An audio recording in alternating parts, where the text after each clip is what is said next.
ഈ ഇക്കഴിഞ്ഞ ലോക്സഭാ തെരഞ്ഞെടുപ്പിൽ കേരളം മുഴുവൻ ശ്രദ്ധ കേന്ദ്രീകരിച്ചത് തിരുവനന്തപുരത്ത് ആരായിരിക്കും വിജയിക്കും എന്നുള്ളതാണ്.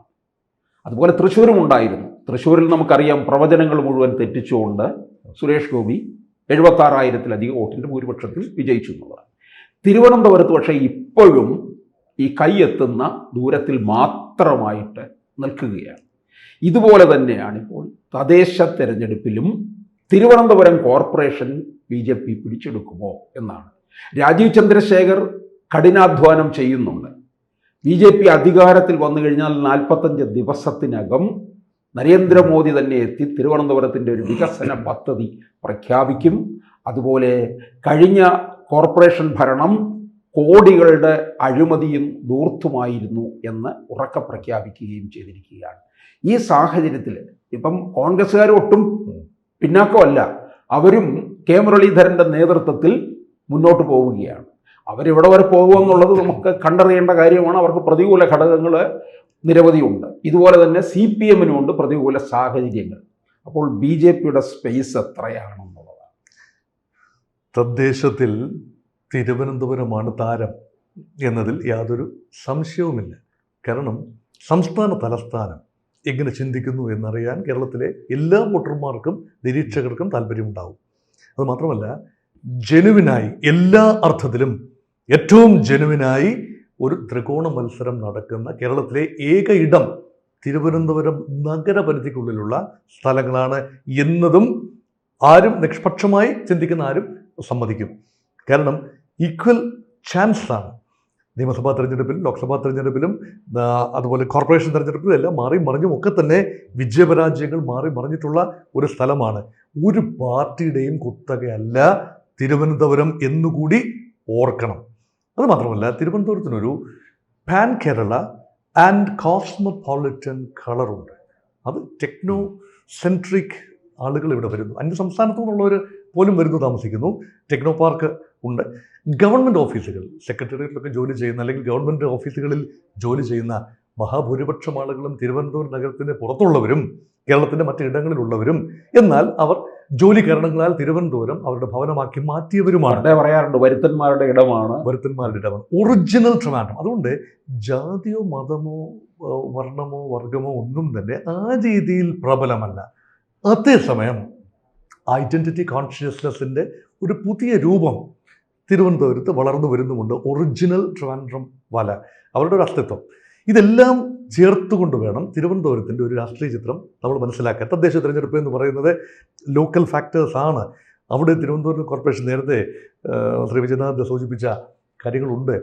ഒരു നിറം കെട്ട ഭരണമായിരുന്നു തിരുവനന്തപുരത്തിൻ്റെ കോർപ്പറേഷൻ ഭരണം. പലതുകൊണ്ടും പ്രോഗ്രസ് കാർഡ് നിരത്താൻ ഏത് നിറം കെട്ട ഭരണത്തിനും കഴിയുമെങ്കിൽ പോലും നഗരസഭ അധ്യക്ഷ, കോർപ്പറേഷൻ്റെ മേയർ സ്ഥാനത്ത് വന്ന ചെറുപ്പക്കാരിയായ ആൾ കാണിച്ച പല കാര്യങ്ങളും ജനം എത്രത്തോളം ഉൾക്കൊള്ളുന്നു, കേരള ജനത എത്രത്തോളം ഉൾക്കൊള്ളുന്നു എന്ന് സംശയമുണ്ട്. അതുകൊണ്ട് ആ ഒരു ആൻറ്റി ഇൻകംബൻസി, മേയറിനെതിരെ ഉണ്ടാകാൻ സാധ്യതയുള്ള ഒരു ആൻറ്റി ഇൻകംബൻസി ഒന്നാം ഫാക്ടറാണ്. അതൊരു ഒബ്ജക്റ്റീവ് ഫാക്ടർ തന്നെയാണ്.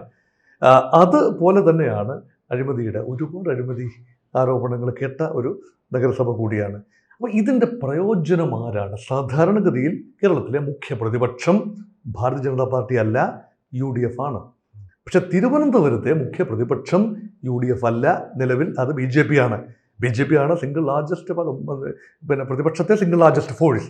35 സീറ്റുകളാണ് BJPക്കുള്ളത്. 101 അംഗ കോർപ്പറേഷൻ കൗൺസിലിൽ 35 സീറ്റുകൾ. കഴിഞ്ഞ തെരഞ്ഞെടുപ്പിലും 2015-ലും 35 സീറ്റുകളാണ്. ഇപ്പോഴും 35 സീറ്റുകളാണ്. ഈ 35-ൽ നിന്നും ഒരു ത്രഷ് ഹോൾഡ് എന്ന നിലയിൽ ഒരു 45-50-ലേക്ക്, 51 വേണ്ടത്, പക്ഷേ 45-46-ലേക്കെങ്കിലും ഒന്ന് എത്തി നിൽക്കാൻ സാധിച്ചെങ്കിൽ മാത്രമേ BJPക്ക് ഭരണത്തിലെത്താൻ കഴിയൂ. അതിനുള്ള സാഹചര്യമുണ്ട്. കാരണം ലോക്സഭാ തെരഞ്ഞെടുപ്പിൻ്റെ അതേ സ്റ്റാറ്റിസ്റ്റിക്സ് പകർത്തി ഇവിടെ വെച്ച് കഴിഞ്ഞാൽ കൃത്യമായി BJPക്ക് ഭൂരിപക്ഷം ലഭിക്കും. കാരണം ലോക്സഭാ തെരഞ്ഞെടുപ്പിൻ്റെ അതേ വോട്ടിംഗ് പാറ്റേൺ പാർട്ടി ലൈനിൽ, പഞ്ചായത്തിൽ അല്ലെങ്കിൽ കോർപ്പറേഷനിൽ ആവർത്തിച്ചാൽ BJP സ്ഥാനാർത്ഥികൾ ജയിച്ചു വരും. 10-60 സീറ്റുകളെങ്കിലും ജയിക്കാനുള്ള നമ്പേഴ്സ് ഉണ്ട്. പക്ഷേ വിഷയം വേറെയാണ്. ലോക്സഭാ തെരഞ്ഞെടുപ്പ്, മോദി ഫാക്ടർ, ദേശീയ തലത്തിൽ BJPയുടെ ഒരു സാന്നിധ്യം, അങ്ങനെയൊക്കെയുള്ള ഫാക്ടേഴ്സാണ്. പക്ഷേ തിരുവനന്തപുരത്ത് 3 മുന്നണികളും പ്രതീക്ഷ ഒരുപോലെ വെക്കാനുള്ള പ്രധാന കാരണം കോൺഗ്രസിൻ്റെയും യു ഡി എഫിൻ്റെയും ഒരു ചെറിയ റിവൈവൽ ഇവിടെ കാണുന്നു.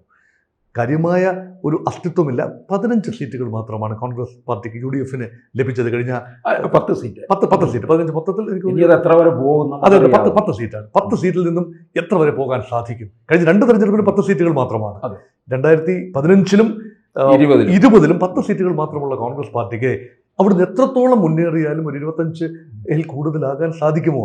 പക്ഷെ BJPയുടെ ഒരു മേയർ സ്ഥാനാർത്ഥി കടന്നു വരുന്നത്, സിംഗിൾ ലാർജസ്റ്റ് കക്ഷി BJP ആണെങ്കിൽ ഒരു മേയർ സ്ഥാനാർത്ഥി കടന്നു വരുന്നത് തടയാൻ വേണ്ടി തീർച്ചയായും സ്വാഭാവികമായി ലാർജർ പൊളിറ്റിക്കൽ റെറ്ററിക് നോക്കുമ്പോൾ LDF UDF തമ്മിൽ സഹകരിക്കേണ്ട അന്തരീക്ഷം വന്നാൽ ഞാൻ അത്ഭുതപ്പെടില്ല. അത് രാഷ്ട്രീയമാണ്, ഇത് രാഷ്ട്രീയമാണ്. കാരണം നിയമസഭാ തെരഞ്ഞെടുപ്പിൽ ഏതെങ്കിലും BJP അന്തർധാര സജീവമായി ചർച്ച ചെയ്യുന്നുണ്ട്. അവസരത്തിൽ BJP CPM അന്തർധാര അതിൻ്റെ വക്താക്കൾ കോൺഗ്രസ് പാർട്ടി മാത്രമല്ല, മറ്റ് പല കക്ഷികളും. കാരണം അതെന്തുകൊണ്ടാണ്? അതിനകത്തൊരു തിരുവനന്തപുരം സ്പെസിഫിക് മാത്രമല്ല, ഒരു ലാർജർ ലോജിക് ഉണ്ട്. അതായത് കോൺഗ്രസ് എന്ന പാർട്ടിയും UDF എന്ന സംവിധാനവും തകർന്നെങ്കിൽ മാത്രമേ BJPക്ക് മുഖ്യ പ്രതിപക്ഷമോ അല്ലെങ്കിൽ കേരളത്തിലെ ഭരണപക്ഷമോ ആകാൻ സാധിക്കൂ എന്നെങ്കിലും. അല്ലാതെ അതെന്തുകൊണ്ടാണ്? കോൺഗ്രസ് പാർട്ടിയിലെ UDFലെ പ്രധാനപ്പെട്ട ന്യൂനപക്ഷങ്ങളാണല്ലോ അതിൻ്റെ പിൻബലം. ആ ന്യൂനപക്ഷങ്ങളുടെ മുസ്ലിം സമുദായത്തിന് BJPയുമായി സഹകരിക്കുന്നതിന് ബുദ്ധിമുട്ടുണ്ടാവാം. ക്രിസ്ത്യൻ സമുദായത്തിന് ഭാഗികമായി ബുദ്ധിമുട്ടുണ്ടാവുമെങ്കിലും ഒരു വിഭാഗമെങ്കിലും BJPയിലോട്ട് ചേർന്ന് നിൽക്കും. മറ്റൊരു ഭാഗം entire Muslim base and the bulk of the Christian base will have to join LDF. ആ ബാൻഡ് വാഗണിലേക്ക് എത്തുകയാണ്. പക്ഷേ കോൺഗ്രസ് പാർട്ടിയിലെ ഭൂരിപക്ഷ വിഭാഗം, അതായത് ഹൈന്ദവ വിഭാഗത്തിൻ്റെ നല്ലൊരു പങ്ക്, ഒരുപക്ഷെ ഭൂരിപക്ഷം BJPയിലേക്കാണ് പോകാൻ സാധ്യത. കാരണം കോൺഗ്രസിൻ്റെ DNA തന്നെ, കേരളത്തിലെ DNA BJP വിരുദ്ധം മാത്രമല്ല, തീവ്ര ഇടതുപക്ഷ വിരുദ്ധമാണ്. കോൺഗ്രസിൻ്റെ political DNA in the Kerala state, ഇന്ത്യയുടെ മൊത്തം കാര്യമല്ല ഞാൻ പറയുന്നത്. അവിടെയെങ്കിൽ ആ ഒരു സാധ്യത ഉണ്ടെങ്കിൽ തൽക്കാലത്തേക്ക് ഒരു ടാക്റ്റിക്കൽ സഹകരണം, അത് പല സീറ്റിലെയും സ്ഥാനാർത്ഥി നിർണയത്തിൽ ദുർബലരായ സ്ഥാനാർത്ഥികളെ നിർത്തി എന്ന ആരോപണം ഇടതുപക്ഷം കേൾക്കുന്നു. ചില ഇടങ്ങളിലെങ്കിലും റിബൽ ശല്യത്തിന് ഒട്ടും സാങ്കത്യം ഉണ്ടാകേണ്ടതല്ല ഇടതുപക്ഷത്ത്. ഇപ്രാവശ്യം റിബലുകളുടെ സാന്നിധ്യം ഉൾപ്പെടെ വലിയ ചർച്ചാ വിഷയമാണ്. അതേസമയം മറുപക്ഷത്ത് BJPയിലും കാര്യങ്ങൾ അത്ര ഭദ്രമാണ് എന്ന് കരുതരുത്. കാരണം BJPയെ സ്നേഹിക്കുന്ന ഒരുപാട് പേര് തിരുവനന്തപുരത്തുണ്ട്, കേരളത്തിലുണ്ട്, അത് അംഗീകരിക്കുന്നു. പക്ഷേ BJPയുടെ പ്രതിരോധത്തിലാക്കിയ, പ്രത്യേകിച്ച് തിരുവനന്തപുരത്ത് പ്രതിരോധത്തിലാക്കിയത് 2 ആത്മഹത്യകളാണ്. ഒന്ന് സഹകരണ സംഘവുമായി ബന്ധപ്പെട്ട ക്രമക്കേട് ആരോപിക്കപ്പെട്ട് അതിൽ മനം നൊന്ത് ആത്മഹത്യ ചെയ്ത ഒരാൾ, മറ്റൊരാൾ ഒരു സ്ഥാനാർത്ഥി പട്ടികയിൽ ഇടം കിട്ടാത്തതിന്. അപ്പോൾ എങ്ങനെയാണ് ഒരു കേഡർ പാർട്ടി സംവിധാനത്തിൽ നിന്നുകൊണ്ട് ഒരു സ്ഥാനാർത്ഥിയായി സ്ഥാനം ലഭിക്കാത്തയാൾ ആത്മഹത്യ ചെയ്യുന്നത് അതിന് പാർട്ടി ഉത്തരവാദിയാണോ എന്നൊക്കെ നൈതികമായ ചോദ്യങ്ങളാണ്. പക്ഷേ ആ ഒരു കാര്യം നന്നായി ചർച്ച ചെയ്യപ്പെട്ടു എന്ന് തന്നെയാണ്. പക്ഷെ BJPക്ക് അല്ലാതെ അവർ മറ്റ് 2 പേരും ഉയർത്തിക്കാണിക്കാത്ത കാര്യങ്ങളാണ് ഇവിടെ ഉയർത്തിക്കാണിക്കുന്നത്. നരേന്ദ്രമോദിയെയാണ് അവരിപ്പോഴും കോർപ്പറേഷനിലേക്ക് മുന്നിൽ 3 തലത്തിലും, ലോക്സഭ, ദേശീയ തലത്തിലും, സംസ്ഥാന ഭരണത്തിൽ വരുന്ന ആ തലത്തിലും, കോർപ്പറേഷൻ തലത്തിൽ പോലും നരേന്ദ്രമോദി എന്ന ഒരു ബിഗ് ടൈം വോട്ട് ക്യാച്ചർ, അതുപോലെ പ്രതീക്ഷകളുമാണ്. കാരണം എന്തുകൊണ്ടാണ്? ഡബിൾ എൻജിൻ എന്നത് ഈ യഥാർത്ഥത്തിൽ നമ്മൾ തമാശക്കൊക്കെ പറയുമെങ്കിലും ഡബിൾ എൻജിൻ അതിൻ്റെതായ പ്രയോജനമുണ്ട്. നമ്മൾ കണ്ടതാണ് ആന്ധ്ര പാക്കേജ്, നമ്മൾ കണ്ടതാണ് ബീഹാർ പാക്കേജ്. എത്രത്തോളം കേന്ദ്ര സഹായമാണ് ഒഴുകിയത്.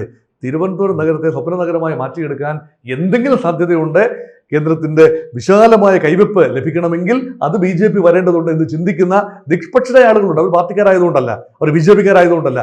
വികസനമാണ്. യൂത്ത് എങ്ങനെ ചിന്തിക്കുന്നു? ഈ UDF LDF മാറി മാറി ഭരിച്ചല്ലോ, BJPക്ക് ഒരു അവസരം കിട്ടിയില്ലല്ലോ, എന്നാലൊരു അവസരം കൊടുത്തുകൂടി എന്ന് ചിന്തിക്കുന്ന രാഷ്ട്രീയവാദികളുമുണ്ട്. മോഹൻ ബഗീർ സാർ ഓർക്കും തോന്നുന്നു, പണ്ട് തരൂരി പറഞ്ഞില്ലേ, തിരുവനന്തപുരത്തെ ബാഴ്സലോണയാക്കൂ. ഇത് ബാഴ്സലോണയല്ല, ബാഴ്സലോണ ഫുട്ബോളിന് തലസ്ഥാനമായിരിക്കാം. ഇത് യഥാർത്ഥത്തിൽ ലോകകപ്പ് ഫുട്ബോൾ കൊണ്ടുവന്നില്ലെങ്കിലും സാക്ഷാൽ ഒളിമ്പിക്സ് വരെ തിരുവനന്തപുരത്ത് കൊണ്ടുവരാനുള്ള സാധ്യത ഉണ്ട് എന്ന് BJP പ്രചരിപ്പിക്കുന്നു. തിരുവനന്തപുരത്തിന് വളരാനുള്ള സാധ്യതയുണ്ടെന്ന് കൂടിയാണ് നമുക്ക് മനസ്സിലാക്കുന്നത്. തിരുവനന്തപുരം അടിസ്ഥാന സൗകര്യമുണ്ട്, അന്താരാഷ്ട്ര നിലവാരമുള്ള സ്റ്റേഡിയംസ് ഉണ്ട്, നല്ല കോസ്മോപോളിറ്റൻ ജനതയുണ്ട്, സംസ്ഥാന തലസ്ഥാനമാണ്, വിഴിഞ്ഞം തുറമുഖം ഏറ്റവും നാച്ചുറൽ ആഴമുള്ള തുറമുഖമാണ്. നാഷണൽ ഗെയിംസ് നന്നായി നടത്തി കാണിച്ച പാരമ്പര്യമുണ്ട്. അപ്പോൾ തിരുവനന്തപുരത്തിന് അതിൻ്റെതായ സ്ട്രെങ്ത് ഉണ്ട്. അത് പൂർണ്ണമായി എക്സ്ട്രാക്ട് ചെയ്യാൻ കാലാകാലങ്ങളിൽ സംസ്ഥാന ഭരണകൂടത്തിനോ ലോക്കൽ ഭരണകൂടത്തിനോ കോർപ്പറേഷൻ കഴിഞ്ഞിട്ടില്ല. അവിടെയാണ് BJPക്ക് ഒരവസരം ലഭിച്ചാൽ, പക്ഷേ അവസരം ലഭിച്ച ഒരു കാര്യം കൂടി നോക്കണം. അവസരം ലഭിച്ച 2 ഇടങ്ങളുണ്ട്, 2 നഗരസഭകൾ, പാലക്കാട് നഗരസഭയും പന്തളം നഗരസഭയും. അവിടെ രണ്ടും നടത്തിയ പ്രകടനം അത് തീരെ മോശമെന്നത് ഭരണത്തിലെ മോശം മാത്രമല്ല, അവിടുത്തെ പടലപിണക്കങ്ങൾ അത് ഏത് ജനാധിപത്യ പാർട്ടിയെ പോലെ ഏത് മാസ് പാർട്ടിയെ പോലെയും BJPക്കും അതിൽ നിന്ന് മോചനമില്ല എന്നുകൂടി ആളുകൾ മനസ്സിലാക്കുന്നു. അതുകൊണ്ട് പക്ഷേ തിരുവനന്തപുരം ഒരു പുതിയ ഗെയിമാണ്. അതുകൊണ്ട് വൻ പ്രതീക്ഷ തന്നെയാണ് BJPക്കുള്ളത്. പക്ഷേ കൃത്യമായി ഞാൻ പറയില്ല ഈ BJP ജയിച്ചു വരുന്നു, ഭരണത്തിലെത്തുമെന്ന് പറയുന്നില്ല. പക്ഷേ കഴിഞ്ഞ പ്രാവശ്യത്തേക്കാൾ സ്ഥിതി മെച്ചമാകാനുള്ള എല്ലാ സാധ്യതയുമുണ്ട്. പക്ഷേ UDFും സ്ഥിതികൾ മെച്ചമാക്കാം. പക്ഷേ ഭരിക്കാനുള്ള ഭൂരിപക്ഷം കിട്ടാനുള്ള സാധ്യത ഇല്ലാത്തതിനാൽ എങ്ങനെയാവും BJP ഒഴിവാക്കാനായി UDF LDF സഹകരണം സംഭവിച്ചാൽ? അത് മാത്രമല്ല, ഈ കോർപ്പറേഷൻ്റെ മറ്റ് പല കാര്യത്തിൽ ഇടപെടേണ്ടി വരും, സഹകരിക്കേണ്ടി വരും. BJPയുമായിട്ട് കൂടി സഹകരിക്കാവുന്ന രീതിയിൽ നമ്പേഴ്സ് വരാനുള്ള എല്ലാ സാധ്യതയും കാണുന്നുണ്ട് പല സ്റ്റാൻഡിംഗ് കമ്മിറ്റികളിലും ഒക്കെ ഉള്ളത്. അതുകൊണ്ട് രസകരമായ ആവേശകരമായ ഒരു ചിത്രം തന്നെയാണ്. പിന്നെ അത് മാത്രമല്ല, കോൺഗ്രസിനൊരു മേയർ കാൻഡിഡേറ്റ് ഉണ്ട് ഇല്ലേ, മുൻ MLA ശബരിനാഥൻ മേയർ കാൻഡിഡേറ്റ് ആണ്. ഒരുപക്ഷെ BJPയുടെ മേയർ കാൻഡിഡേറ്റ് ആരെന്ന് കൃത്യമായി പറയാനാവില്ല. ഒരുപക്ഷെ VV രാജേഷ് ആകാം, അല്ലെങ്കിൽ മറ്റാരെങ്കിലും ആകാം. ശ്രീലേഖ വനിതാ തീർച്ചയായും ശ്രീലേഖ അതുകൊണ്ടാണ് ശ്രീലേഖ ശാസ്ത്രമംഗലം വാർഡിൽ വിജയിച്ചു വരികയാണെങ്കിൽ ശ്രീലേഖ ഗൗരവമായി BJPക്ക് ഭൂരിപക്ഷം ലഭിച്ചാൽ ഗൗരവമായി പരിഗണിക്കപ്പെടാം. ഒരു non political person coming to politics. ഒരുപക്ഷെ മറ്റു പാർട്ടികളിൽ നിന്ന് എന്തെങ്കിലും നീക്കുപോക്കുകൾ വേണമെങ്കിൽ ആ പാർട്ടികൾ തീരുമാനിക്കും, മേയർ സ്ഥാനാർത്ഥി ഇന്നാരാണെങ്കിൽ ഞങ്ങൾ സഹകരിക്കാം. അങ്ങനെയുള്ള വിട്ടുവീഴ്ചകൾ തിരുവനന്തപുരത്ത് മാത്രമല്ല പലയിടങ്ങളിലും ഈ വിട്ടുവീഴ്ചകൾ മേയർ സ്ഥാനാർത്ഥിയായി എത്തുന്നവർക്ക് വേണ്ടി വരും. തൃശ്ശൂർ ഉൾപ്പെടെയുള്ള മറ്റ് കോർപ്പറേഷനുകളിലും ചിലപ്പോൾ ഉദ്വേഗജനകമായ ഒരു റിസൾട്ടാണ് ഉണ്ടാകാൻ പോകുന്നത്. അത് ഞാൻ പറഞ്ഞു വരുന്നത്, തൂക്ക് സഭകൾ അനവധി തൂക്ക് സഭകൾ വിവിധ തലങ്ങളിലായി സംഭവിക്കാനുള്ള രംഗമൊരുക്കുന്ന ഒരു തെരഞ്ഞെടുപ്പാണ് കടന്നു വരുന്നത്. കൂടുതൽ വാർത്തകളും വിശേഷങ്ങളും നിങ്ങളിലേക്ക് എത്താൻ ABC മലയാളം സബ്സ്ക്രൈബ് ചെയ്യുക, ബെൽ ബട്ടണും അമർത്തുക.